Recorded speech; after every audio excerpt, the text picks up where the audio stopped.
Online payments firm PayPal has been in the news lately for closing various accounts, including that of the Free Speech Union and the website The Daily Skeptic. Among the companies affected is Molly Kingsley's charity, Us For Them. I believe the account has now been reinstated. And Molly is, of course, here right now to tell us all about it. What happened? Well, just that, really. So without any notice, we got an email saying that they effectively didn't approve of our activities.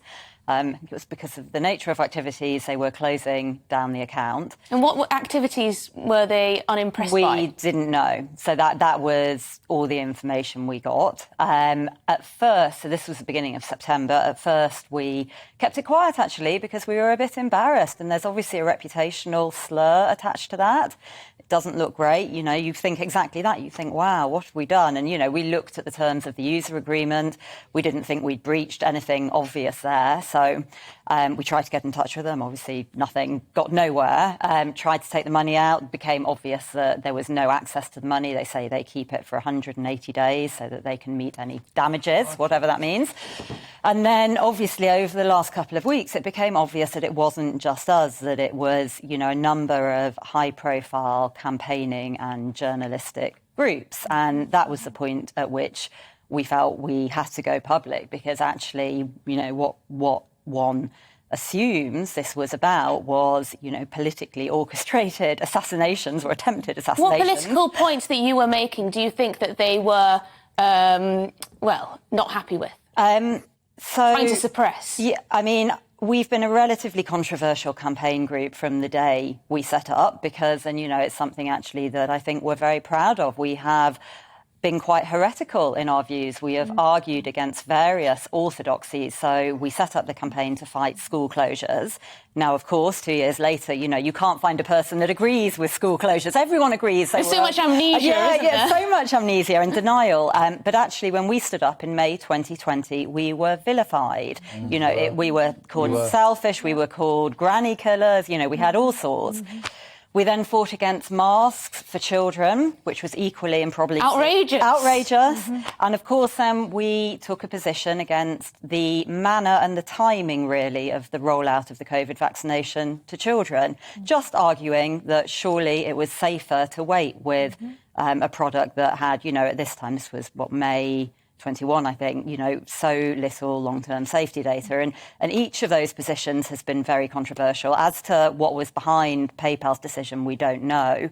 But I think it was, in fact, the fact we don't know, I think, is a huge problem in itself, because obviously what you have here is potentially discriminatory, certainly very opaque, the indirect, really, censorship. So it's censorship by denial of essential services. Let me put that question to Neil. Why do you think that they stopped this service for Us For Them, and also for the Free Speech Union, and also for the Daily Skeptic? What do you think binds those three together? Well, I think it's simple, really. It's anyone that steps out of line with the orthodoxy and the narrative that's coming down from on high. What amazes me, what almost confuses me, is the thought processes of an entity like, well, in this instance, PayPal. Surely they could have foreseen the public outcry, the response. And as a consequence of that, surely they could have looked a couple of moves ahead on the chessboard and seen that there would inevitably come a humiliating climb down. I don't know why they couldn't. These are clever people, you know, these technocrats, but they seem to have an Achilles heel whereby they aren't able to look far enough ahead in terms of the way, you know, human beings will respond. I don't know whether they lack some sort of empathy. I mean, as you say, they went after Toby Young's Free Speech Union and the Daily Skeptic, his, you know, news and comment online publication. Now, that was obviously going to bring down opprobrium on the heads of PayPal, accusations of censorship. And sure enough, after a matter of days, they end up backing down. And, you know, it's they who end up taking surely reputational harm. But I mean, I suppose a question. Maybe I put the question towards Liam. We get told over and over again that because these are private entities, private companies, that they could do what they like. They can ban and censor whomever for any without even giving an explanation.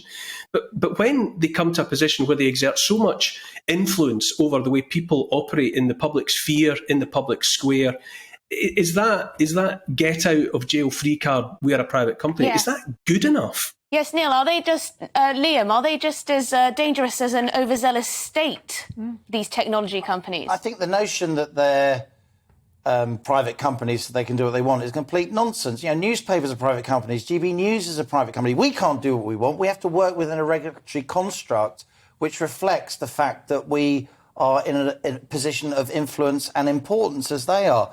Look, these guys from Silicon Valley, they really get on my nerves, to be honest. They think they're nice people because they wear T-shirts and flip-flops to work and give a bit of money to charity. But actually, they're narcissists. They're absolutely drunk on their own power. It's clear that the big tech companies swing one way politically, almost overwhelmingly, even though they dodge tax and all the rest of it. I'm sure PayPal would deny all wrongdoing, and I accept that. But it's clear that many of the big tech companies they do structure their affairs so they pay minimum amounts of taxation. They do massively lobby governments, and then lots of government people get jobs after they've left office with these companies in order to make sure that they're regulated in a way that lets them, take all our data and pimp it out all across the world without our explicit permission.